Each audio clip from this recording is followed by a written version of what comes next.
The power of Christ compels you. All right. I thought that was going to be a little more emphatic. Not going to do a second take. You can imagine why. Thank you for tuning in. This is Requiem for a Tuesday. Your boy Adam Pecora here. We're talking about The Exorcist. And I'm not too happy about it. Stay tuned to find out why. Jesus Christ. I got like boogers coming out of me now. It's a mess. Anyway, rate, review, and subscribe to Requiem for a Tuesday, please. Apple, Spotify. I don't even know which ones are left anymore. Now a bunch of ones are going away. Google Podcast, goodbye. Stitcher, goodbye. But whatever. iHeartRadio, Audible, YouTube, you name it. We're on it. Give us those subs. Give us those reviews. Means a lot. Downloads been going up, up, up. Love to see that. Let's keep that going.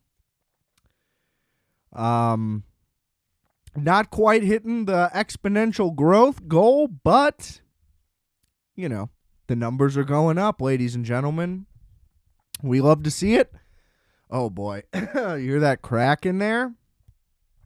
So people tune into this show, Authenticity. I could redo that, but I'm not gonna. My throat hurts so bad. That was a way bigger rip. See, I was so worried about its placement by the mic that I completely disregarded exactly what I was doing. I'll recover. Anyway. You can get the merch at rfat.bigcartel.com. You can follow me on Instagram at adam.rfat. Check out the music I make by myself or with Justice as Multiplex. WolfX for solo. Linked in the description below with everything else conveniently for you to indulge and enjoy. This right here in this country. That's not working, is it? That was a Kennedy attempt. I felt like I had it, and then I certainly felt like I didn't. Okay. So today we are talking the new Exorcist film, The Exorcist Deceiver. Believer. I don't know which one's first. It doesn't matter. I think this one's Believer, and the next one's Deceiver. Doesn't matter. I have a lot of thoughts, and not many of them are about the movie itself, ironically. It's really just about, like, this IP nonsense, the over-franchisification of every fucking thing that's ever happened. That's the flaw with this movie. Well, there's a few flaws with the movie, don't get me wrong. My God, my throat hurts. Okay. Holy shit. It's like I swallowed a full pizza roll right out of the oven. So, I mean, where to begin? I guess The Exorcist is a weird franchise either way, because the original is just like a general classic, let alone a horror classic. You know, a horror movie nominated for an Oscar. Famous story of the troubled production, though, as well. William Friedkin, a legend. And, you know, it's a great movie. It's undeniably a great movie. The music, iconic. Classic, iconic shots. And, you know, it was like one of the first viral, like, you're gonna fucking shit your pants in the movie theater. Like, people are fucking convulsing watching this fucking mayhem. So it had all that going for it and was a huge hit, huge success. And then that was kind of it. I mean, what? It was like 1973. So, I mean, were sequels even really happening at that time? I feel like no. And when there is a sequel, the second one is its legacy is that it's one of the worst films ever made. That was probably pretty aggressive at the time, but I don't imagine that it's good and like you can go 180 on that thing and act like, oh wait, it's actually underrated. Like if it is underrated, it's still mediocre, and that's the ceiling it has. Like there's no chance it's completely misunderstood. Regardless, nobody wants to see that movie. Nobody's interested in that movie. The Exorcist 3, Jeffrey Dahmer's favorite movie. So it has a bad rap right there. Apparently it's pretty good, and also apparently it's not really related to The Exorcist at all, and the people who made it didn't even want that title in there, and they basically shoehorned it in as an Exorcist sequel. Kind of like how Die Hard 3 happened, but that worked. Love Die Hard 3. Anyway. So does that even really count? And then there's the whole prequel fiasco, which I don't know. I guess I just didn't even notice or pay attention to, because again, nobody really cares about this franchise. They hire Paul Schrader to make an Exorcist prequel. He makes the prequel, and they're like, we hate it, change it. And he's basically like, no. And they're like, come on. And he's like, no. And then they're basically just like, well, we hate it, so we're going to make a whole nother movie. And they basically made another version of the first movie. And they're like, but it needs more fun. Like, make it more jumpy and scary and sexy. You know what I mean? They're like, yeah. And that movie is apparently a huge disaster. And then they're like, all right, next year we'll just release the other one that we made the first time. But I guess it was already too late or something, or they didn't release it very wide, or I don't really know.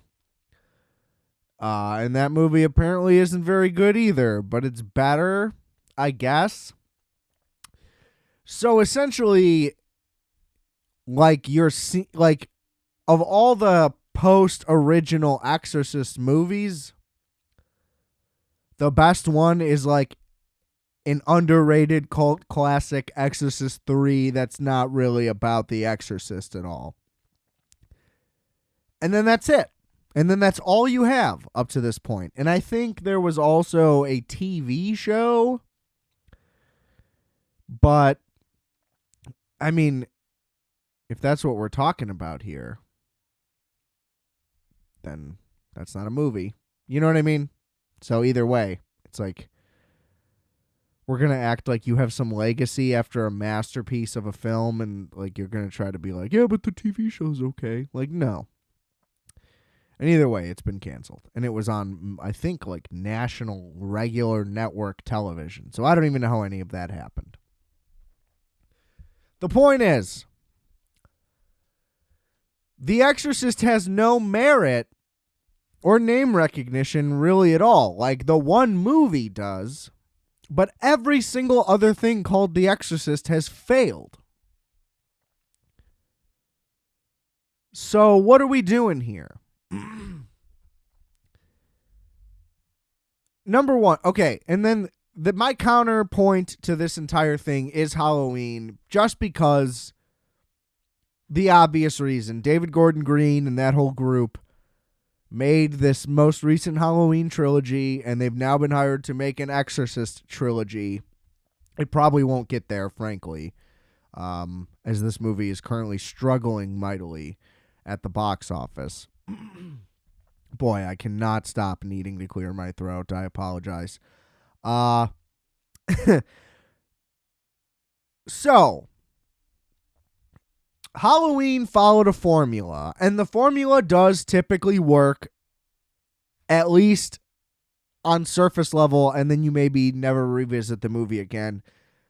Or it really works and it really connects, and it's a good movie plus nostalgia and whatever. And that's what I think the Halloween reboot, sequel, whatever, is. I'm still mad that they ignored the events of Halloween 2, but whatever.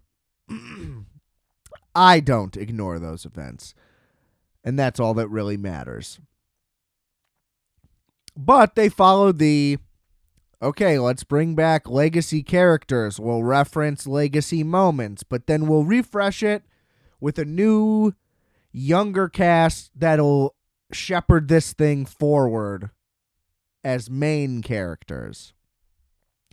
Scream did this way in advance. Obviously, with Scream 4, it was already in that realm. Jesus, I really want to stop because now I'm really conscious of the throat clearing and I can't. You try to do one bit and it just goes awry. Still sniffling and shit too. God damn it. Okay. Try to refocus here. This new Exorcist movie, I guess I just naturally assumed would follow that exact same formula. Now, the only returning member is a 90-year-old woman.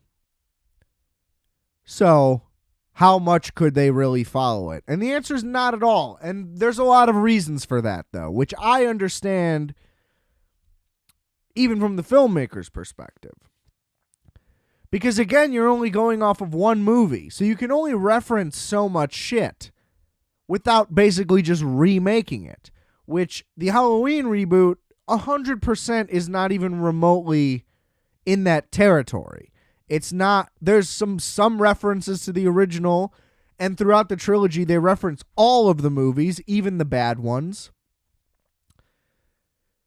But it's not just like, here's Halloween 1 again, which was like the Star Wars, whatever one that one's called. A New Hope? No, A New Hope's the original one, right?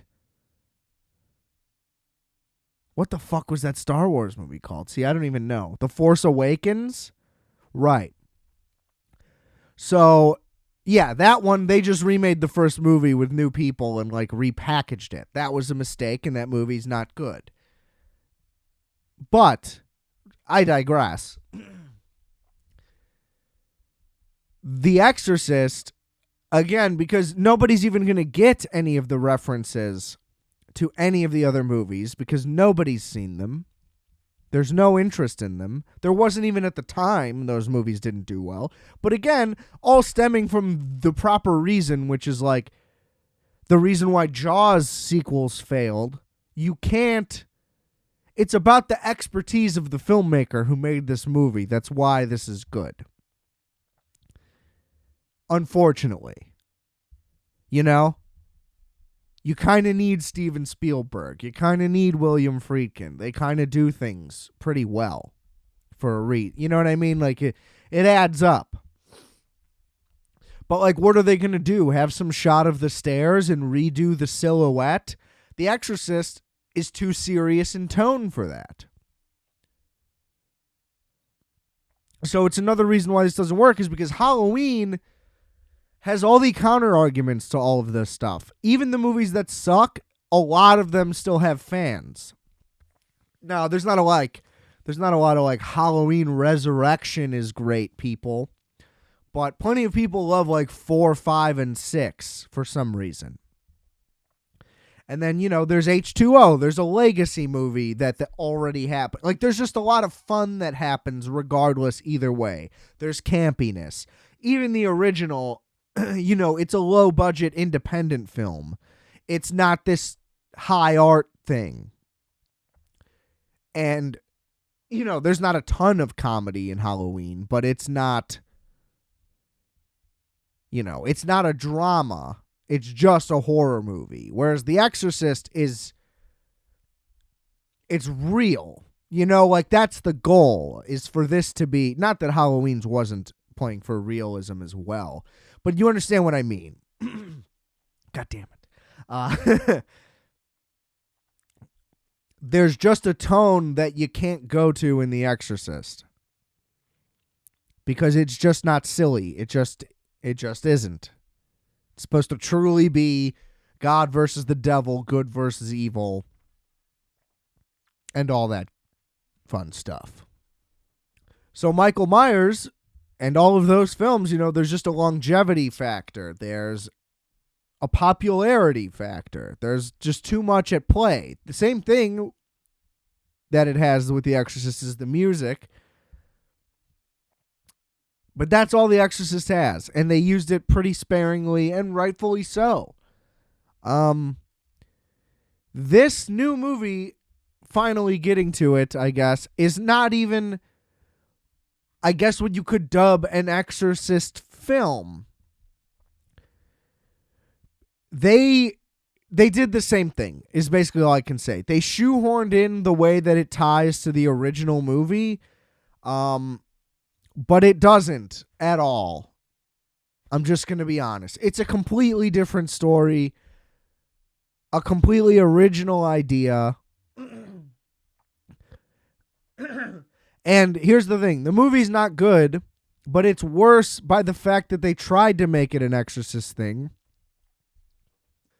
And I think if that element were removed from it, it would still fare better, and we could look at it a little bit differently, but I still wouldn't care for it. And I'm going to explain why.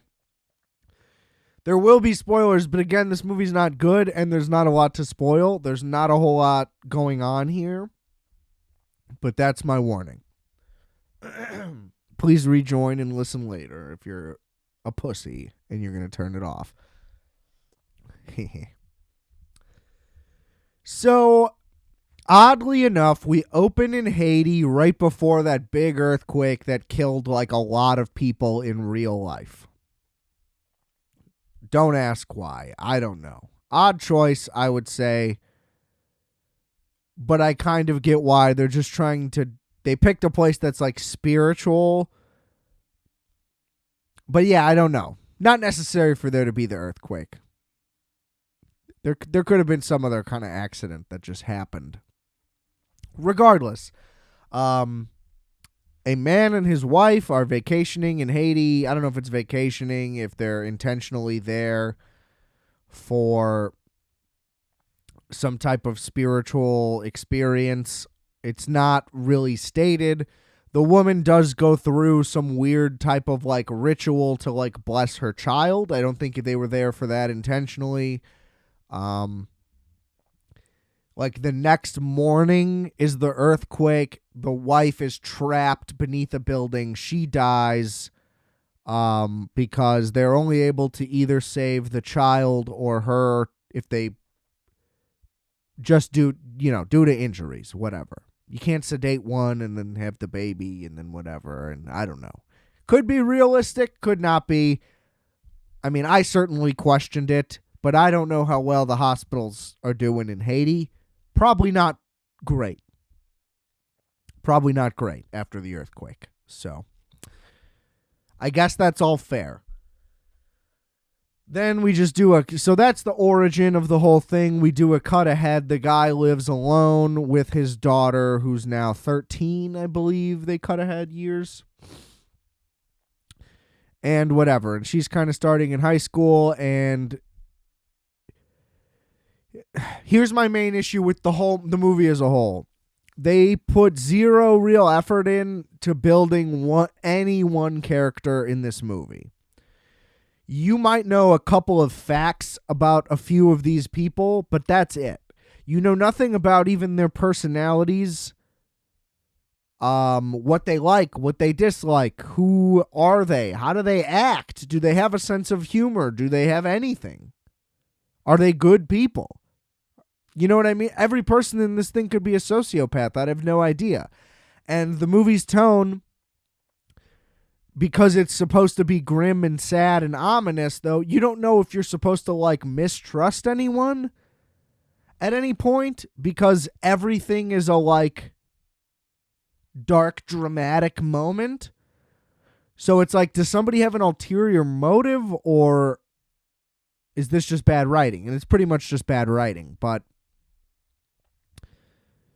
I'll give you further example. I'll just do the rundown. We'll go back to the plot for a second. Okay, the daughter. What I know about her is she has just a dad.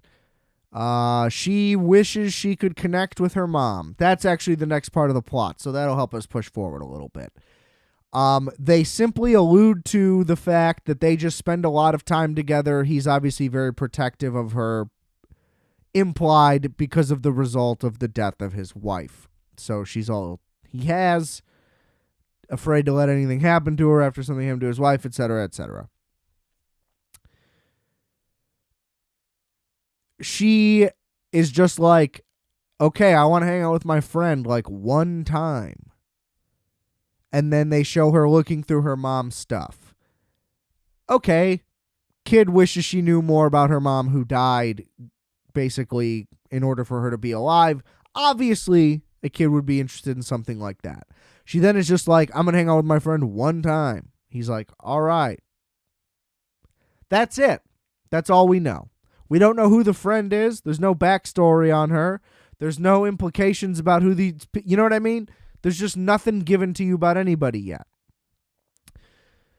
So she goes and meets this girl in the woods, and they just do some ritual thing, and it's like, oh, they're trying to like talk to her spirit. And then it cuts. And then that's it. That's it. It cuts, and then they're like, where's my daughter? She's gone. And then they're like, oh, I'll call this parent, I'll call that parent, whatever. They all talk to each other, and they're like, where's her daughters? We don't know, right? They all said they're going to someone else's house, and neither of them were going to that person's house or whatever. So they just disappear. And then that's it. And now they're mad at each other because they're like, who's your daughter? And he's like, well, who's your daughter? We don't even know you. And basically that's the thing. Yeah, he keeps her isolated. They don't know the community really at all. Whatever. And basically the only point they're trying to make is like, this guy's not religious, but everyone else in town is very religious. But they don't convey that very well at all. Like, it's alluded to just a little bit. And that's ultimately not even the fight that they actually end up having. They're basically just both mad because their daughters are missing. And it's like, well, I don't trust you and whatever. And that all, that's logical, but that's about it. And they just kind of keep adding characters for no reason, right? So then he has one neighbor and she's just some lady. It's the lady from The Leftovers. She's a great actress, but she has no material. And she's just like, move your trash cans one day, and then he doesn't, and then that's it. So you're just supposed to assume that she sucks, I guess. But then that's it, because the daughter shows back up, and she's at the hospital, and then the lady's a nurse there, and then is super nice to them again. So we just don't know anything about anybody. So then the daughters show up.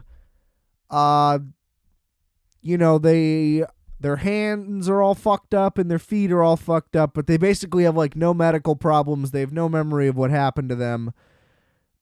So the hospital just has to like let them go. Very shortly, they start going crazy, and it's whatever.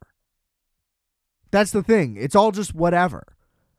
Because like, this is all that's going on in the movie. There is no like, oh, while my daughter's in a coma, like, we have a heart-to-heart and I, like, learn something about somebody.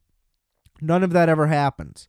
So when I say it's like the daughters are gone and then we cut to a thing and then that's the whole scene, like, I'm explaining every single thing that happens. There's no other meat on these bones. Right? So we then cut to them going crazy, and then they're like, okay, they need to be exorcismed instantly. Like, they introduce another neighbor character, and he's like, here's some witch doctor, and then he's like, get out of my house, and that's it. That's all you meet of that other neighbor. Why even have the other neighbor? Why even have the witch doctor lady? Because then they just show up later, and it's like, okay, they're back, I guess. Who are they? And then his next door neighbor, the one I mentioned from The Leftovers, who's the nurse, she has one moment where she gives just a like, well, here's my explanation for everything at once. And she just reveals her entire backstory, like a pure exposition statement.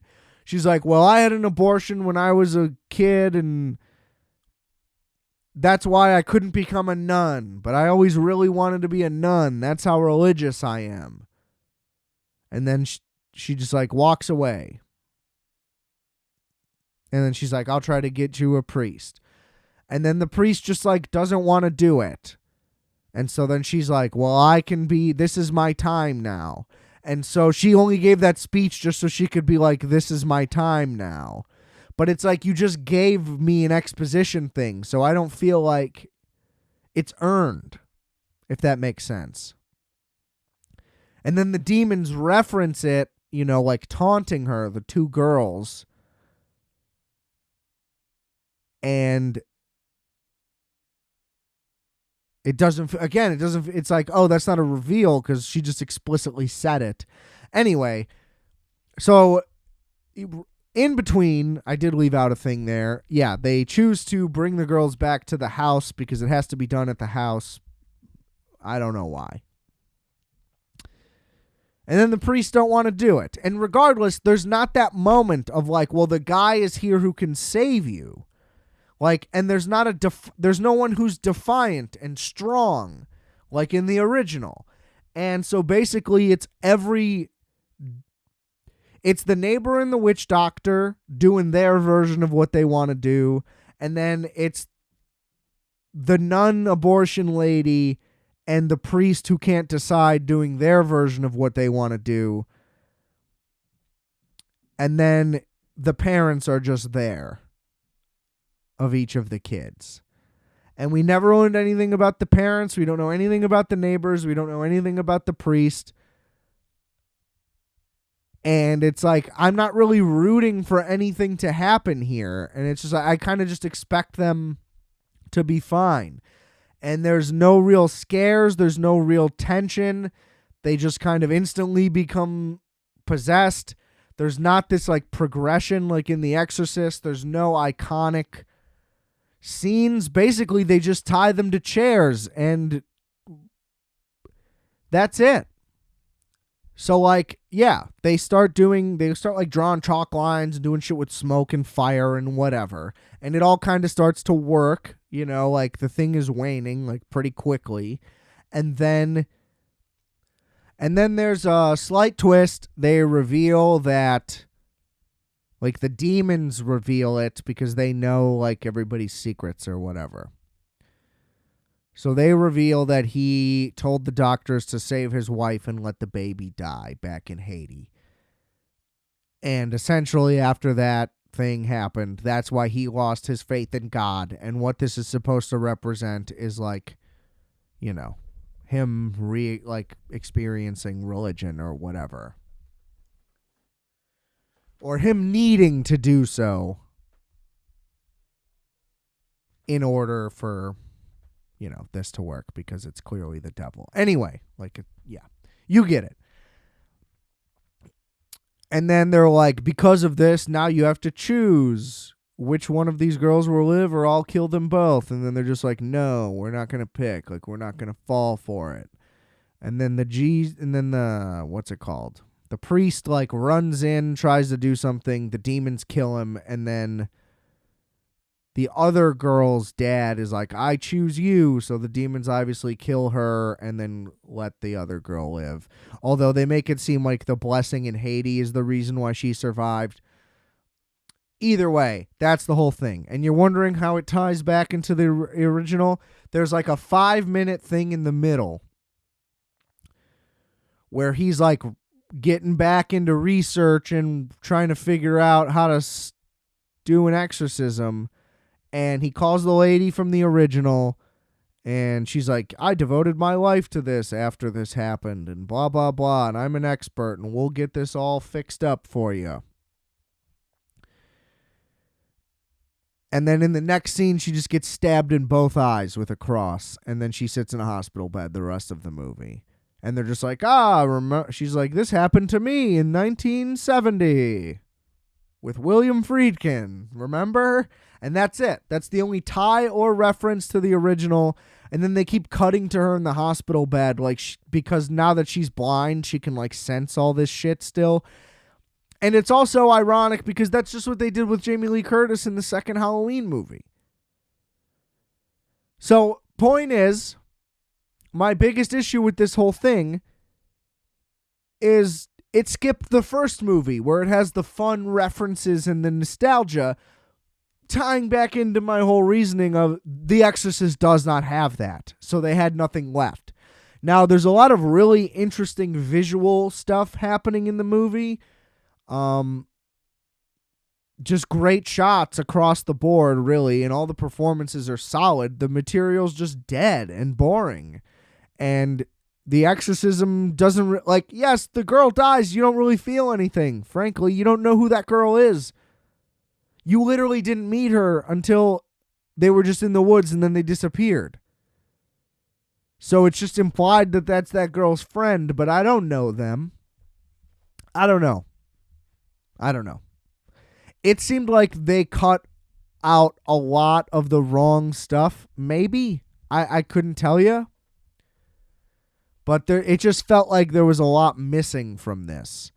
And I think if you cut out, like I was saying, the parts with the original actress, I'm sorry for blanking on her name so many times in a row. Ellen Burstyn. There we go. If you cut out the parts with Ellen Burstyn, it's just a solid, interesting movie that doesn't really work, but, you're not putting it up to The Exorcist.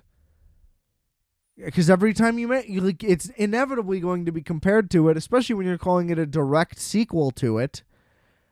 And it falls short pretty much in every way in terms of what The Exorcist is and what it accomplishes. I mean, there's just nothing remotely close to that. It just happens to be similar in that they put a possession that in no way lives up to the original one. It's just not even close. And I don't know what they're going for, but that whole thing is supposed to be like a shocking, very difficult experience, and they kind of just wrap it up in a few minutes. It doesn't seem like David Gordon Green's very interested in The Exorcist. So, I don't get it. The ultimate spoiler now. There is an end reveal scene where Linda Blair does return to her mother's bedside and is like, I'm back, baby. And there's exposition where she's like, Linda Blair is gone forever. I've lost her, and she lives off the grid and won't tell me where and whatever. Point is, another flaw with this movie, and really all movies where you announce multiple to begin with, outside of like Spider-Man Into the Spider-Verse, if you announce that it's a trilogy, or in this case, there's definitely going to be two of them, I know that your goal for this movie in the end is to have a nice setup for a second movie. If you simply just don't announce that there's going to be a second one, like just don't, why announce it? Why? Like you can commit to the whole sequel behind the scenes and all that, sign all the contracts and keep it under wraps until after this comes out. Because then at least I would have the anticipation of a solid ending for a movie. And then the fact that that's what the ending was, literally, you set up all this backstory and added all these characters in just for an excuse for Linda Blair to come into the movie. And hey, if she's not even in the second one, then there's no point. But they're basically setting up like she's going to be the star of the second one and is going to be the person to perform an exorcism and save someone. That's what it seems like. That's what this movie should have been then. You know what I mean? Don't worry about doing 3. How about you get 1 right and then worry about developing the second one? Because this, as I alluded to and pointed out this entire podcast, this movie didn't set itself up. This movie had no setup or backstory. And its entire purpose was just getting us to a second movie instead of being its own movie. Which was what I hated about Halloween Kills. Halloween Kills was like, here is a story to hold you over for the ending. And then that ending obviously completely went off the rails and is a completely different movie than the second one. So that didn't even make any sense anyway. It's the same problem here. This was just the prequel to the second movie, the prelude, I should say. The intro to the song instead of the song. Yeah, I don't know. It just didn't work really at all. Again, great performances, great imagery. The effects, I guess, were fine. But nothing that really even provokes your thoughts really in any way. So that's rough. I would say just don't call it The Exorcist. Like, why can't this just be a possession movie? I don't know. Because especially Linda Blair isn't a draw in the same way that Jamie Lee Curtis would be. Not because of the post-career even, just because her role in The Exorcist is being possessed. I mean, if they get to the third movie and it's basically like, okay, she's the protagonist of the second movie, but it ends with her becoming possessed, and then the third movie is, them re-exorcisming Linda Blair again, that could be interesting. But guess what? That could just be one movie. The whole thing could just be one movie, is what I'm saying. Or two overall. Like, midway through, you go to Ellen Burstyn sooner. She takes you to Linda Blair. Now Ellen Burstyn's out of the movie. At least there's the legacy for her to be in it. She takes you to Linda Blair. Linda Blair helps the exorcism resolve at the end of this movie. But what actually happens is, instead of saving the two girls, it actually went into her. Boom. Now the third movie, you have this whole gang of neighbors and all these people ready. They can, all you do is introduce them in this movie. And boom, they all come through, and now they have to get it out of Linda Blair, and you're redoing the original movie, but now you've established this cast of characters and neighbors, and there's a justified reason for them to all gang up together and survive her. So boom, there's your solution. All you need to do is go. This is exactly what I was saying to the Halloween one. It's like, if you just read the script and go through it, it's like, okay, now what's your second idea? How do we build off of your first initial idea? Let's do that. But no, it was like, here's the plan. And they're like, great. It's like, I don't understand why there wasn't more thought put into it. Really. And I think myself and everyone else is getting sick of just like, well, we're going to slap the name on it and do the A plus B equals C formula, and we'll fucking spoon feed you dog shit. And you'll say, yes, sir, can I have another? And we're fucking taking a stand, and we're not saying it anymore, man. We don't fucking want this garbage.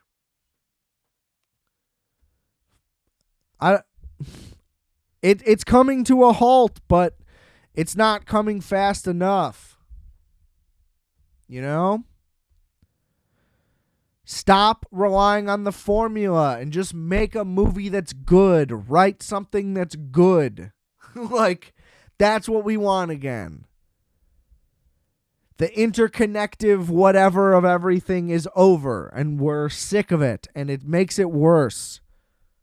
Write a fucking TV show. If your plan is to just make a 3-part movie right away, unless it's 3 individual movies, it's not interesting. I mean, I'm sure there's a way that could be interesting, but I don't know. And I don't think those are the right people to do it, frankly. I was going to do a sports corner to close it out. So we got 5 minutes here. I can just go over something real quick. The Lions are definitely for real. I was intentionally skeptical of the Lions hype because that's just an oxymoron. But they're doing it. You know, I thought there was a chance that they'd be like the Giants this year and not turn a corner and just completely regress, and it looks like a completely fraudulent year. That's what's happening to the Giants, who I was a huge fan of last year. Obviously, they're just unwatchable garbage now. That's unfortunate. Hope you can turn it around, Danny, because I liked what I saw last year, but that's rough. The Lions are super legit, so good for them. My Atlanta Falcons, so my New York Giants of this year, basically, looked okay. That defense is solid, which is surprising to me, and Desmond Ridder looked all right. The skill guys are just so good. Like I was saying, it's pretty much like just get it to them. And he started just throwing it up for Drake London, and Drake London is a baller. Really solid hands. It was amazing to see. And Kyle Pitts, again, I was listening to Bill Simmons say this for a year plus. Like, why are you not just throwing him the ball? Just throw him the ball. It seems like that's working out for them. And they won despite a not great Bijan Robinson performance, so they're winning in other ways. Desmond Ridder looks okay. I want to like Desmond Ridder. Like, he looks like he should be good. Like, physically, he has, like, physical tools, so we'll see if they can put that together. But I like them. I will be rooting for them all year. I can confirm. That's my team of the year. The 49ers are fucking unbelievable. It's terrifying. I don't really know what else to say. Brock Purdy remains like the most fascinating story in football by a million miles. He's currently undefeated, too. I honestly would kind of like to see him get to like a total of 17-0. That would just be fun. I think they'd have to win 7 more games, though. I mean, they could start 12-0. They're fucking insane. They're really good at everything. So it's kind of unbelievable how good that team is. So, yeah, not a whole lot to report on. Things are kind of shaking out mostly as expected. The AFC North is fucking weird, which is expected, but, you know, when you're expecting the unexpected, it's always unexpected. So, the AFC North standings are odd, but I imagine it's all still so close enough right now that it doesn't really matter. That's just going to be a dogfight. The Jets are bad. The Broncos are worse. That's crazy. The Bears, look, the reason why they didn't come first, I don't know what the fuck's going on. How are they that good in 5 days? 2 good offensive performances back to back. I don't buy it. I think it's fraudulent. Look, it's obviously better for your team to trend upward throughout the season, but that start was such dog shit that I don't really care. They would have to win a significant amount of games in a row for me to give them any consideration for a future. I still want them to clean house and try to move forward, and it looks like the Panthers are so bad that we're pretty much going to have the first pick in the draft either way, so that's great. So if they were to win like 7 games still somehow and like come to where expectations were, I'd be okay with it, obviously. That would still be fine. But I kind of would be disappointed to not get Caleb Williams at this point. But we'll see. A positive is positive, so if there's more positives, that's great, but I'm certainly not holding my breath. That's all I'll say. A lot of people are quick to flip-flop here when it's like, oh no, I'm back in. I'm definitely not back in.